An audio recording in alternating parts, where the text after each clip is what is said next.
皆さんこんにちは、木村直樹です。前回 APS-C のカメラでフルサイズのオールドレンズをそのままの額で使うフォーカルレデューサーまたはスピードブースターっていうのをご紹介したと思うんですけど、チョンギの方の作例はちょろっと見て、ビルトロックスの方は作例今回出します。で、今回本当はフォーカルレデューサーをそれぞれつけて画質を見て、中心と周辺とでマウントアダプターで裸のオールドレンズでどう画質が変わるのかっていうのを比較検証しようとしたんですけど、それちょっと作ってる最中に見てみたらフォーカルレデューサーの方が画質がいいみたいなちょっと結果になっちゃってちょっとよくわかんない。もう一回ちょっと撮り直すべきだなっていうふうに思いまして、今回はビルトロックスの EFFX ですね、フォーカルレデューサーの紹介一回挟んで、その次で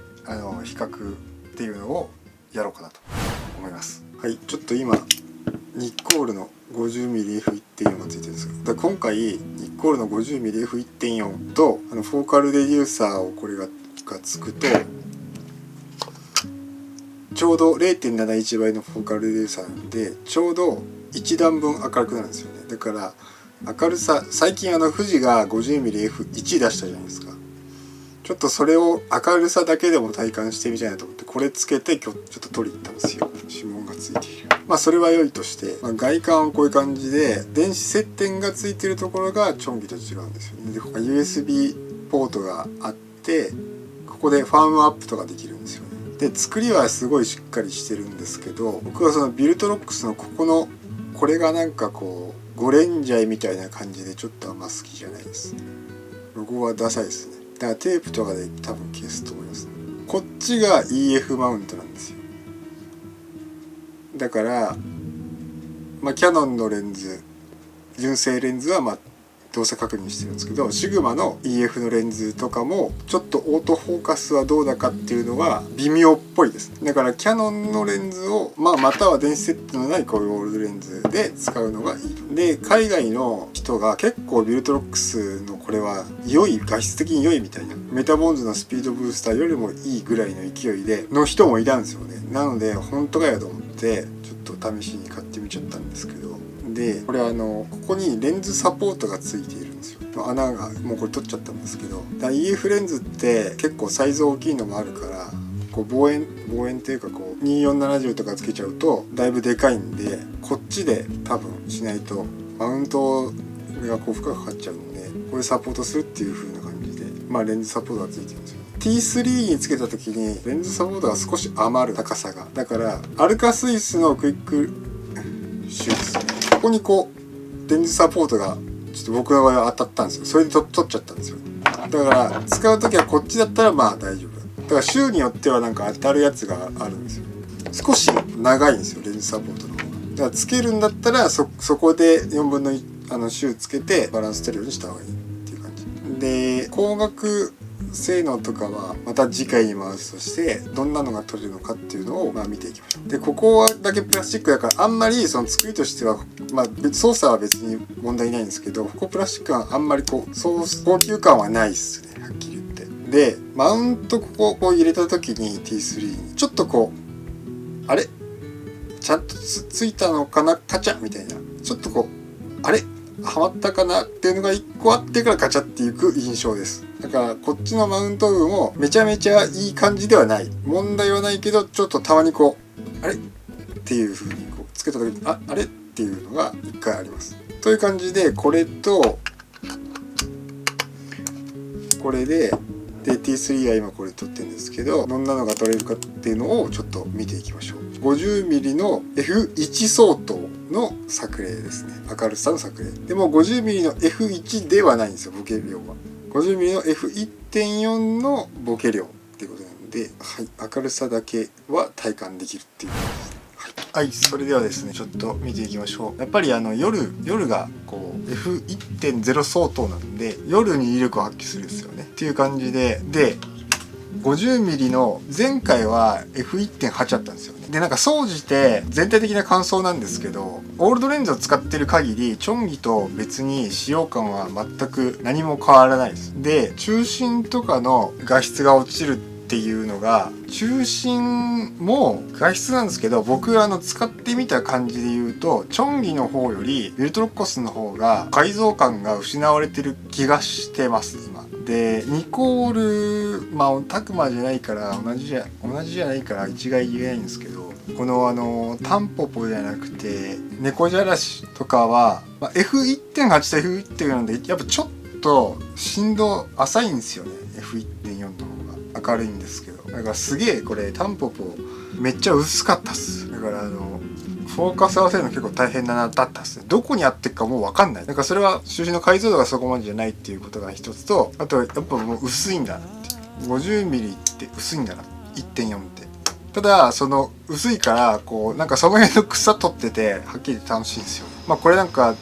動画なんですけど、こうやってフォーカスいじってるだけでなんか絵になるみたいなでニコールも背景がやっぱりちょっと流れてるんで、そこはそれですごい楽しい。こういうのもその辺の草取ってるだけでも動画はめっちゃ楽しいですね。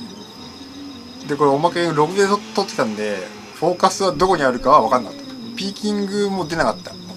ピーキング出なかったですね。だからあんまりシャープじゃないんかもしれない、中心の解像度は。ちょっと逆にボケたのどうなのかなとかと思って、これは甘いんです。これ多分タクマの 1.8 よりニコールの方が多分甘いんですよ、開放だと。そんな気がするな。よりボテッとしてる気がするな。それもちょっと印象なんですけどね。こういう光とその草が撮ってるだけで楽しいっていう。だからこの葉っぱで葉っぱのやつとかのこれ動画なんですけど、これ背景やっぱ F1.5 だとフルサイズってめっちゃボケるんだなっていうことですよね。この草のやつなんか向こうから人が実は2人歩ってきてるんですよ。ただそれがもう全く見えないっていう。でいかに背景をごまかせるか、分離できるかっていうところだなっていうふうに思いますね。で文字とかもちょっと撮ってみたんですけど、解像感がわかるかなと思って、普通かな。そうそう。でこの標識のやつを撮ってる時に思ったんですけど、右上の矢印のところで合わそうとしたんですよ。でもうこんぐらいの周辺になるともうめっちゃ甘いっすね。超甘々で、もうフォーカスのピントの山はちょっと分かんないぐらい、どこだろうぐらい、合ってんのかなぐらいの感じ。拡大フォーカスにすると。そうだから多分タクマの F1.8 よりも開放の時に実は甘いんだなっていうのをなんか思ったっすね。ニコールの特徴かもしれないし、ちょっと F1.0 っていうのをタイトルに書きたくてそれで書いちゃったんですよね、ニコール。ただその雰囲気としてはなんかやっぱボケが出るんですごい楽しいですよね、ボケで。50mm のこのニコールなんですけど、ちょっとディストーションあるなっつう。50mm でフルサイズって僕は基本的に映像ってスーパー 35mm とかがメインなんで、その体感でやっぱいるんですよね、どっちかっていうとフルサイズっていう。だからなんかフルサイズの 50mm ってワイドなんだなって思います。結構だからその標準レンズっていうじゃないですか、50mm フルサイズ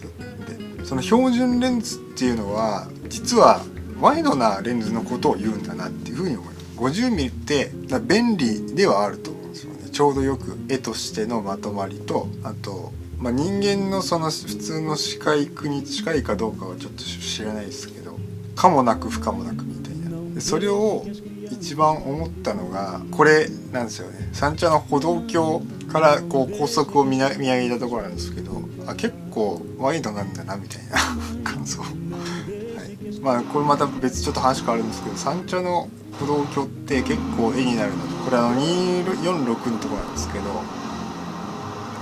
いろんなのをちょっと撮るときにこういうとこを使うのもいいなっていうふうに思いました。で言い忘れたんですけど、ちなみに富士で T3 でクラシッククロームとかで撮ってます基本。それからたまにエテルナとかベルビアとかをたまに描いたりしながらちょっと撮ってます。あんまりちょっと絞って撮ったやつがないんで、F1.0 ボケるんですよ。 50mm の F1.4 でももうめちゃめちゃボケるんですよ。はい、というわけで、ちょっと軽い感じだったんですけど、ビルトロックスのつけて撮ってみたらどんな感じかなっていう。ニッココールは結構もしかするとこれはこれでまたレビューを多分する必要があると思うんですけど、こっちは中心は多分そこまでめっちゃ落ちるってことは多分ないんですよ。ただ周辺はかなり多分相当落ちてると思うんです。光学的にはもやっとおそらくかなりしてますねっていう感じです。これは多分で、もっと詳しいレンズテストはまた次回ちょっとやります。前回1回作りかけたんですけど、やっぱり微妙だなっていうこうフォーカルレンズつけた方が画質がいいみたいな、そういうテスト結果あったんですよ。でちょっとそれでそのまま本当かよっていうのでちょっと動画にするのはしんどいんで、一旦やめてもう一回そのテストをやり直しますね。取り比べを。はいっていう感じで、このつけてみた感想なんですけど、かなりフルサイズの 50mm の F1.4 っていうのはかなり薄いんだなっていうのは思いました。だから新しく出た富士の 50mm F1.0 はもうアホみたいに薄いんだなということが分かりました。多分本当に薄いんだなって。 50mm の F1.4 でももうフォーカスこんな猫じゃらしのやつだからこんなんですよ。ちょっと近づいて30センチぐらい離れると背景がもうなんだか分かんないぐらいボケるっていう、そのぐらいめっちゃボケるんだなっていうのが分かりました。さすがフルサイズってそうなんだなっていう感じですかね。 M42 マウントでもいいですし、ニコン F マウントでもいいですし EF でもいいですし、フォーカルレデューサーは僕的にはゴールデンレンズとかで使うんだったら結構おすすめで、もしかしたら僕のテスト結果と他の YouTuber 海外の人も含め上げてるブロガーの人とかが書いてる記事と真逆だったんですよ。僕はフォーカルレデューサーの方が画質よく撮れちゃって、やり直した方がいいなと思うんで、次回ちゃんと、もう一回テストし直すんですけど、メタボーンズのサイト行くとスピードブースターって中心部でMTF って言ってその解像度を表す指標があるんですが、それが向上しているっていうことが書かれてるんです。実はその製品の謳い文句で。だからもしかするとフォーカルレデューサーというものはそのものは本学的にはむしろレンズの性能を上げるんじゃないかなっていう仮説が1個あります。で実際スピードブースター使ったわけじゃないし、これのテストもまだちゃんとしっかりもう一回やり直したいっていうのが1個あるんで、もしかしたらフォーカルレデューサーってめっちゃいいんかもしれないです。じゃあ明るくなるし、結構まだそれが分かんないのかもしれないです。その中華メーカーのどっちかっていうと安い価格帯の製品での印象がみんなこう強いから、もしかしたらフォーカルレデューサーってめちゃめちゃもしかしたらすごい代物なのかもしれないですっていうのだけ言ってとどめて、ちょっと一言、はい、すいません言いました。それではまた。